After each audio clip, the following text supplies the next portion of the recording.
que terminó después con la baña en las elecciones, que estaba negociando con el peronismo y que uno de los negociadores era Diego Bossio. Entonces hay chats donde dicen, consigan la dirección de Bossio, hay que seguirlo a fulano. Después dicen que metieron una doméstica en la casa de la madre de Diego Santilli. O sea, son operaciones de inteligencia política absolutamente ilegales. Un topo, un informante dentro de la casa. Exactamente, dentro de la casa de la madre. Una cantidad de operaciones de ese estilo muy llamativas, muy impresionantes, que se sorprendieron los abogados, ¿eh? Te digo que se sorprendieron. Por ahí no se sorprendieron todo esto, Raúl, los indagados, pero los abogados se sorprendieron mucho. Hay, por supuesto, hay mucha cuestión escrita, mucha fantasía detrás de esta situación, pero cuando esto se vuelve real, cuando está en la carpeta de un juzgado, cuando efectivamente esto ocurrió, la paranoia queda de lado, porque honestamente muchos periodistas creen ser escuchados, muchos políticos creen ser escuchados, muchos políticos creen muchas veces ser perseguidos, pero no tienen pruebas fehacientes de que esto realmente sea así.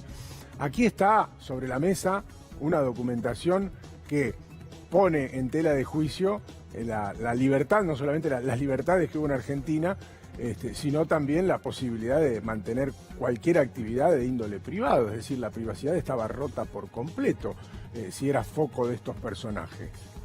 Yo no sé si lo comentamos ayer, Guillermo, pero ayer publicó una columna en el New York Times el periodista Hugo Alconada, sí, muy del palo del gobierno, y sin embargo muy asombrado con que había fotos de la casa de los padres, de toda su familia, claro, de su propia pero Alconada casa. fue el que publicó en Argentina los detalles de los Panama Papers, donde figuraba el nombre de Mauricio Macri y los vínculos con su familia. Es decir, más allá de la afinidad ideológica, eso evidentemente debe haber molestado en su momento al entorno del presidente o al propio presidente, ¿no? Sí, sin duda. Entonces, bueno, y él dice, y me quedé, después de ver todo eso, me pregunté, y si me ponían una bomba, la verdad que tenían capacidad para ponerme una bomba. Entonces, o ponerme algo. Bueno, esto es lo que te da un poco, o un enorme escozor. Bueno, esto es lo que le mostraron, esto es lo que va a pasar hoy con Susana Martinengo, y Susana Martinengo va a decir, y yo no sabía que todo esto era ilegal. A mí me daban unos informes y yo no creo que diga, porque en los chats... Claro, lo que no puede decir es que desconoce la situación, ¿no? Los informes al secretario de Mauricio Macri. Ahí sobre eso va a hacer foco el juez, indudablemente. Ahora, ayer revelaba Daniel Germanos, en televisión también, que el médico de Moyano, el propio médico de Moyano, había sido contactado por estos personajes para que le dijera presuntamente la verdad sobre su estado de salud, porque la intención era detenerlo, digamos. Necesitaban saber si lo que decía el médico era cierto o si había un ocultamiento. Habían tomado contacto, según Germanos, e incluso puede que haya habido un pago para esa información.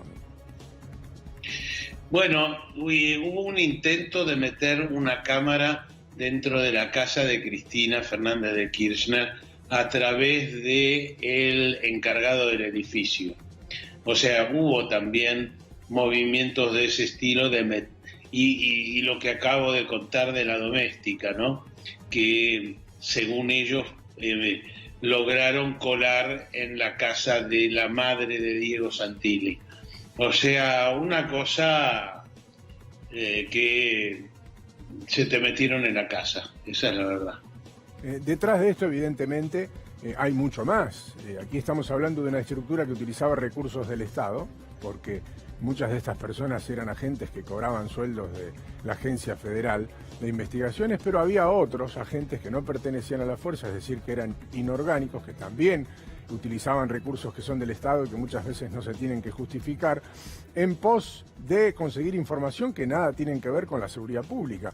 Y esto verdaderamente es un delito en caso de probarse, Raúl.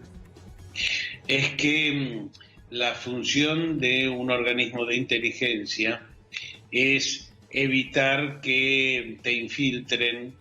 Por ejemplo, vos recordás que a Angela Merkel le escuchaban los diálogos telefónicos que se metieron en las elecciones en Estados Unidos.